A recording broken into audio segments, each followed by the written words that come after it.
Chegamos à pergunta 14, a penúltima. O Deus da Bíblia. Quando eu falo Deus da Bíblia, amado, só existe um Criador do céu e da terra. É porque segundo o que foi mostrado pela Bíblia, e é muito diferente do que está aí hoje. Mas então, siga o meu raciocínio. O Deus da Bíblia, ele se apresentou a Baraque, a Débora, embaixo da figueira de Ramá, tá lembrado?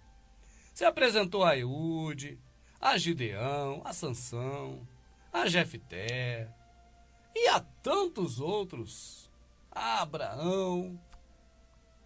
E isso aconteceu fora do templo. Imagine, amado, você hoje, presta atenção, olha para cá. Seja sincero com você mesmo, não é comigo não, porque não precisa responder nada, é só você ouvir e ter para você próprio. Será que você hoje saberia viver sem o templo? Você saberia hoje reconhecer que tem um Criador na sua vida sem frequentar o templo? Você hoje conseguiria ter uma identidade própria e pessoal com aquele que te fez, o Criador do céu e da terra, fora a relação templo-centrismo? Você já se perguntou isso algum dia? Agora transfira isso para os antigos. Abraão tinha uma relação com o Criador, sim ou não? Era condicionado ao templo?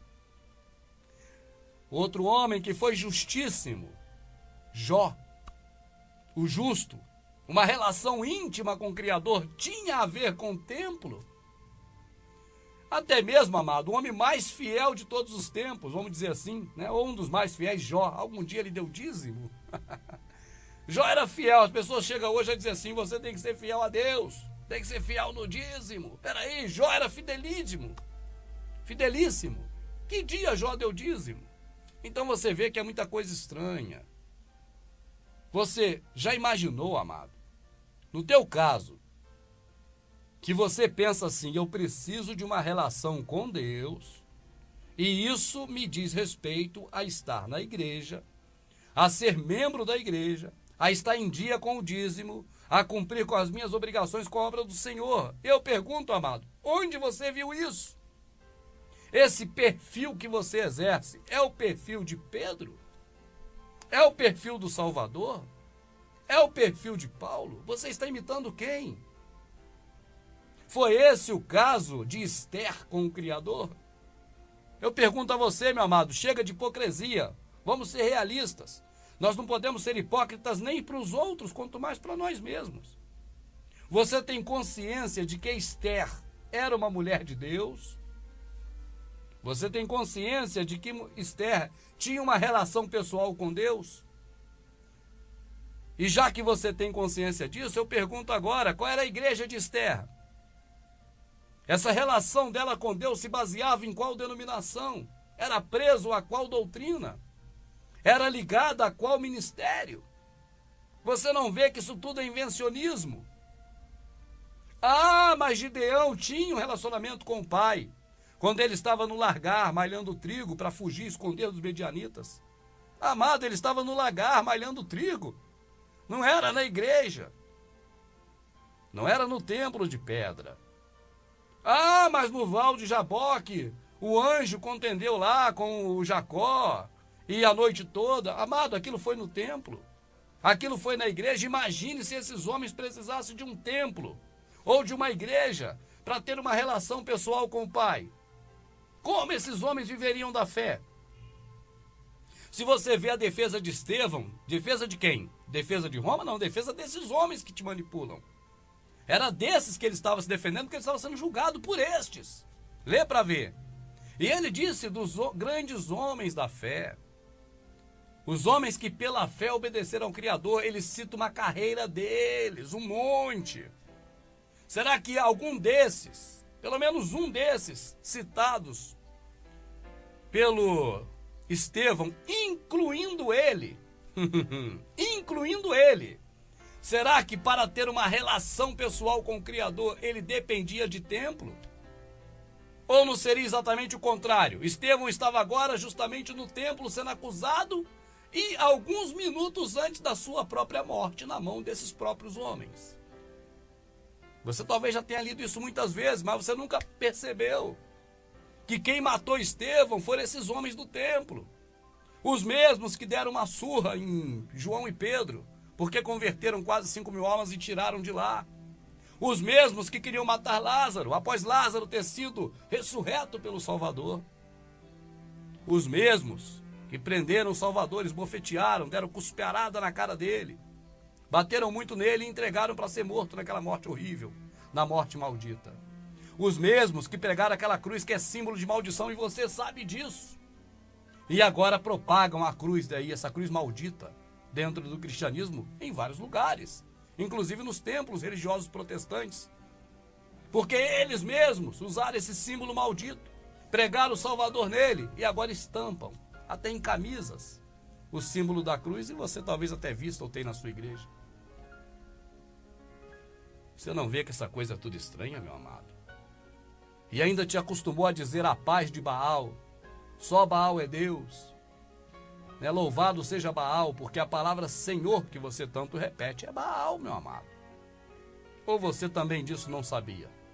Será que você estava sendo enganado até mesmo nessa coisa tão básica, tão elementar? Basta uma simples pesquisa hoje pela internet, esta via de mão dupla, onde as informações vêm e vão, que você vai encontrar. Irmão Rubens, mas o pastor já disse que a internet não é confiável, então procura na Bíblia. Dá uma olhadinha na Bíblia, nova tradução da linguagem de hoje, está bem claro lá, Baal é Senhor. A palavra Baal é a palavra Senhor traduzida, é a que está na Bíblia. E eles colocaram. É a que você fala o tempo todo para o teu irmão, a paz de Baal. Só Baal é Deus, louvado seja Baal. Quando você diz louvado seja o Senhor, só o Senhor é Deus e a paz do Senhor.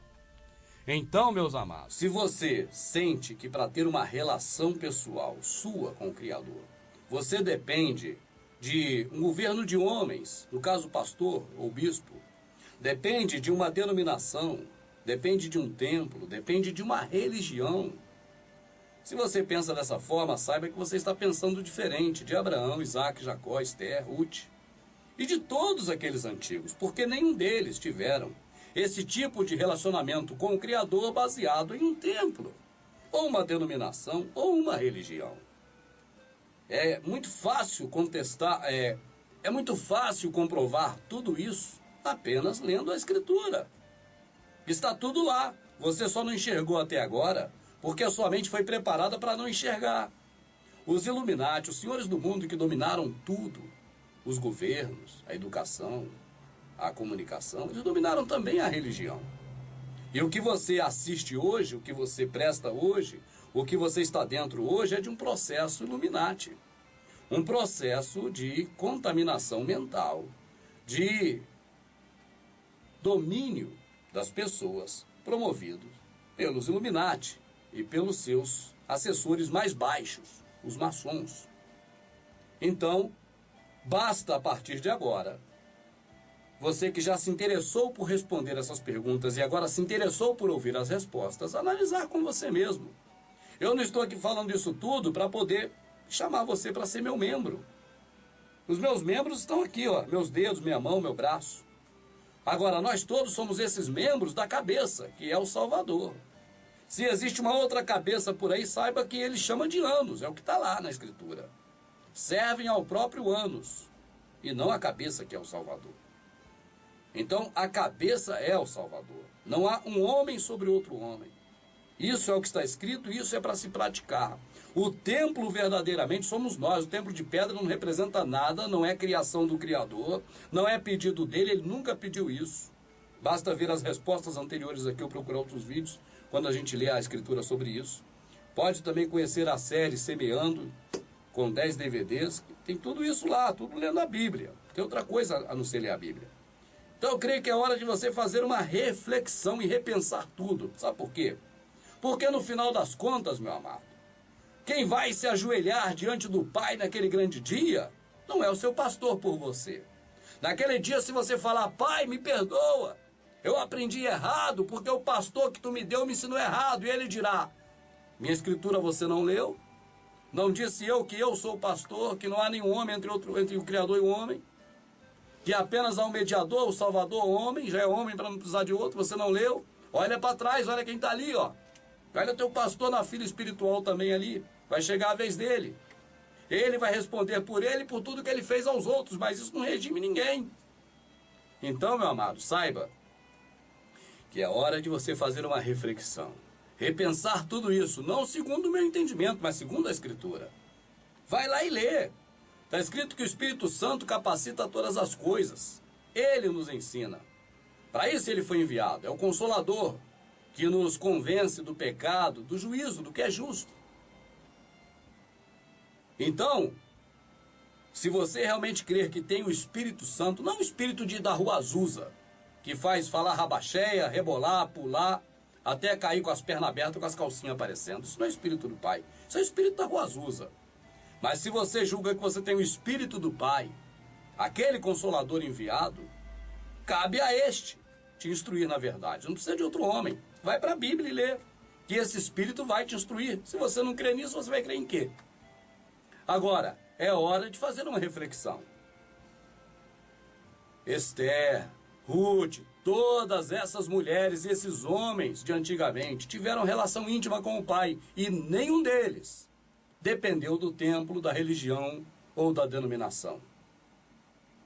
E eu pergunto, e quanto a você, meu amado?